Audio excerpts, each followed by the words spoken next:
Hi hello Telangana రాష్ట్ర ప్రజలకి తెలుగు ప్రజలందరికీ నమస్తే, గుడ్ మార్నింగ్, శుభోదయం. ఈ రోజు మన ప్రజావాణి తెలుగు దినపత్రికలోని మెయిన్ పేజ్ అండ్ వార్తా విశేషాలు ఎట్లా ఉన్నా చూద్దాం. సో దయచేసి వ్యూవర్స్ అందరూ ఛానల్ ని సబ్స్క్రైబ్ చేసి మీ యొక్క సోషల్ మీడియాలో video news paper analysis programme ని సోషల్ మీడియా గ్రూప్స్ లో షేర్ చేయవలసిందిగా కోరుతున్నాం. దయచేసి అందరూ వీడియోని స్కిప్ చేయకుండా ఆఖరి వరకు ఈ యొక్క వీడియో అనాలిసిస్ ప్రోగ్రామ్ ని న్యూస్ పేపర్ అనాలిసిస్ ప్రోగ్రామ్ ని చూడవలసిందిగా కోరుతున్నాం. వార్తా వివరాల్లోకి వెళ్దాం. వడోదరాలో మోడీ రోడ్ షో, సింధూర్ సమ్మన్ యాత్రలో పాల్గొన్న ప్రధాని, ప్రత్యేక ఆకర్షణగా కల్నల్ సోఫియా ఫ్యామిలీ, త్రివర్ణ పతాకాలతో స్వాగతం, పూల వర్షం కురిపించిన మహిళలు. వడోదరాలో ప్రధాని మోడీ గుజరాత్ లోని వడోదరాలో రోడ్ షో నిర్వహించారు. ఆ రోడ్ షో సమయంలో ఆర్మీ ఆఫీసర్ కల్నల్ సోఫియా ఖురేషీకి చెందిన కుటుంబం మోడీపై పూలు చల్లారన్నట్టు మనం చూసుకోవచ్చు. అయితే సోఫియా ఖురేషీ ఆ కుటుంబ సభ్యులు పూలు చల్లడంగానే ఇక్కడ భారీగా అభిమానులు నరేంద్ర మోడీ గారు చూడడానికి రావడం జరిగింది. అయితే సింధూర్ సమ్మాన్ యాత్రలో పాల్గొన్న ప్రధాని మోడీ అన్నట్టు ఇక్కడ వడోదరాలో మరి భారీగా ప్రజలు వచ్చి నరేంద్ర మోడీ గారికి స్వాగతం పలకడం జరిగింది అన్నమాట. 8న విచారణకు రండి, కేటీఆర్ కు ఏసీబీ పిలుపు.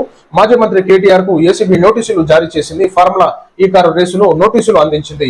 ఈ నెల 28వ విచారణకు హాజరు కావాలని నోటీసుల్లో పేర్కొంది అన్నట్టు ఇక్కడ మనం చూసుకోవచ్చు. మళ్ళీ ఇప్పుడు వచ్చింది అనమాట. ఏమన్నా ఏం ముచ్చట లేనప్పుడే గిరోడ్ పట్టుకొస్తున్నారు.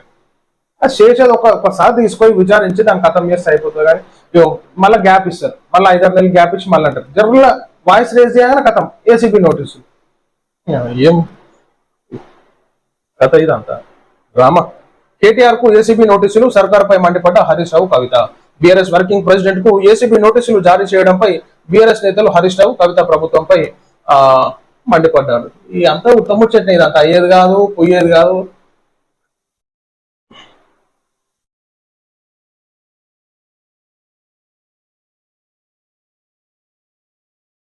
విద్యుత్ కార్మికులకు కోటి ప్రమాద బీమా, డిప్యూటీ సీఎం బట్టి విక్రమార్క. విద్యుత్ కార్మికులకు ₹1 కోటి పైబడి ప్రమాద బీమా అందించడం దేశ చరిత్రలోనే ఓ రికార్డు అని డిప్యూటీ సీఎం బట్టి విక్రమార్క మల్లు అన్నారనమాట. విద్యుత్ ఎలక్ట్రికల్ డ్యూటీలో ఉండేటటువంటి వాళ్ళకి ₹1 పైగా ప్రమాద బీమా అందించడం అన్నట్టు ఇక్కడ మనం చూసుకోవచ్చు. అది వస్తాయా రావా మరి, ఒకరికిద్దరికి చూకొని మళ్ళీ దాంట్లో కమిషన్లు ఉంటాయి. ఓకే కాదు అంతా. ప్రజలారా అర్థం చేసుకోవాలి ఏది ఉన్నా కానీ.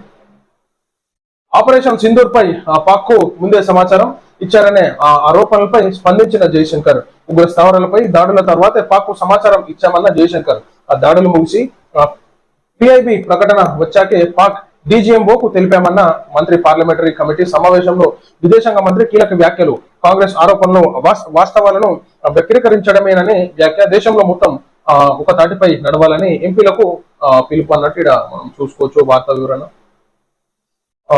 కోటెత్తిన భక్తులు మరికొద్ది గంటల్లో మిగిలినున్న సరస్వతి పుష్కరాలు. సో నిన్న విజయవంతంగా మరి ఏ విధమైనటువంటి అవాంఛనీయ సంఘటనలు జరగకుండా ఆ కొద్దిపాటి ట్రాఫిక్ జామ్ కానీ కొద్దిగా ఇబ్బంది ఉంటుంది. ఎందుకంటే లక్షల సంఖ్యలో ప్రజలు అక్కడికి వస్తారు కాబట్టి ఎంత కంట్రోల్ చేసినా కానీ కొద్దిగా ఇబ్బందులు అక్కడక్కడ ఉంటాయి. మనం ఒక చిన్న దావత్ ఇంట్లో చేసుకుంటేనే ఎన్నో ఇబ్బందులు ఎదుర్కొంటాం కాబట్టి సో పోలీస్ శాఖ వారికి కూడా ఒకసారి కంగ్రాచులేషన్స్ తెలుపుకోవాలి. కాళేశ్వరంలో సరస్వతి పుష్కరాలు నేటితో ముగియనున్నాయి. ఆ చివరి రోజు కావడంతో భారీ సంఖ్యలో భక్తులు తరలి వస్తున్నారు. త్రివేణి సంగమం వద్ద పుణ్య స్నానాలు ఆచరిస్తున్నారు. దీపాలు వెలిగించి గంగమ్మకు ప్రత్యేక పూజలు చేస్తున్నారు. అనంతరం కాళేశ్వర ముక్తేశ్వరుడిని దర్శించుకున్నారు అన్నట్టు చూసుకోవచ్చు. ఆ పుష్కరాలు అయితే పూర్తయినాయి. సుప్రీంకోర్టుకు 3 న్యాయమూర్తులు కలోజియం సిఫార్సు.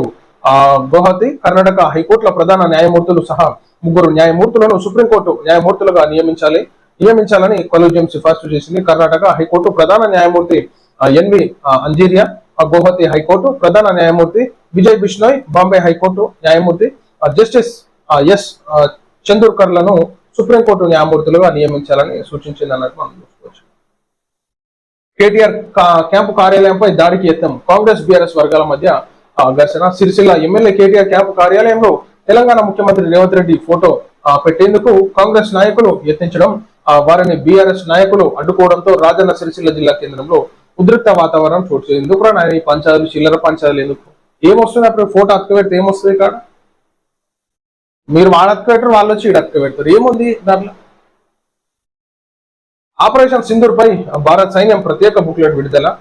మే 7న ఉగ్ర స్థావరాలపై దాడులకు పర్యవేక్షించిన త్రివిధ దళాధిపతులు పహల్గాం దాడికి ప్రతీకారం. 140 మందికి పైగా ఉగ్రవాదుల హతం. పాకిస్తాన్ పిఓకేలోని 9 ఉగ్ర స్థావరాలను ధ్వంసం చేసినట్టుగా మనం చూసుకోవచ్చు. ఏదైతే ఆపరేషన్ సింధూర్ లో భాగంగా వాళ్ళకి మన త్రివిధ దళాలు ఏ విధంగా బుద్ధి చెప్పి అన్నట్టు మనకి బుక్లెట్ ను కూడా విడుదల చేయడం జరుగుతుంది అనమాట. సో ఇది ప్రజలారా మనం చూస్తున్నాం ఈ రోజు మన ప్రజావాణి తెలుగు దినపత్రికలోని మెయిన్ పేర్షన్ వార్తా విశేషాలు. అందరూ దయచేసి లైక్ చేసి షేర్ చేయవలసిందిగా కోరుతున్నాం. నమస్తే.